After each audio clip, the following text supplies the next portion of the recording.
Why not 175 దగ్గర నుంచి why not 160కి Telugu Desam party చూడాలని మీ ప్రభుత్వం ఏర్పాటు చేయడం మీరు ఎలా ప్రతిపాదిస్తున్నారు? వైనాట్ 175 అనేది పిచ్చోడు చెప్తాడు. ఎవడు కూడా వైనాట్ 175 అని ఎవడైనా తలకాయి బుర్రున్నోడు ఎవడైనా చెప్తాడా? 100కి 100% ఎవడైనా గెలుస్తాడా? వైనాట్ 175 అన్న రోజే జగన్మోహన్ రెడ్డికి సగం మెంటల్ అని మనకు అందరికీ తెలుసు. నేను హాఫ్ టికెట్ అంటే మీరు ఎవరు నమ్మలే, మీరేమో ఫుల్ టికెట్ అనుకున్నారు. ఇప్పుడు హాఫ్ టికెట్ని చించేశారు.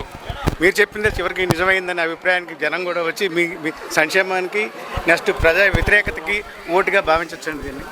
100% అండి. సంక్షేమం with development is the Mantra of Chandrababu Naidu. అది అందరికీ తెలిసిందే.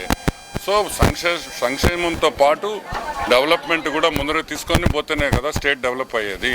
ఇప్పుడు ఈ పిచ్చోడు సగం ఇండస్ట్రీస్ని తరిమేశాడు.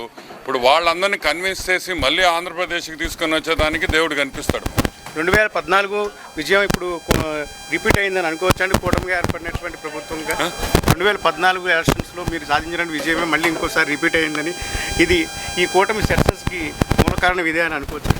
ఒకటండి, సక్సెస్ మేమేదో చేసింది కాదు. ఈ సక్సెస్ అనేది ప్రజల్లో నుంచి వచ్చింది. ఫైనల్గా మేమెంత కష్టపడినా వాళ్ళలో మార్పు రాకపోతే దిస్ నో పాయింట్ కదా. సో ఇది విక్టరీ మాది కాదు, ఇది ప్రజల విక్టరీ అనేది గమనించాలి. Thank you sir, thank you very much.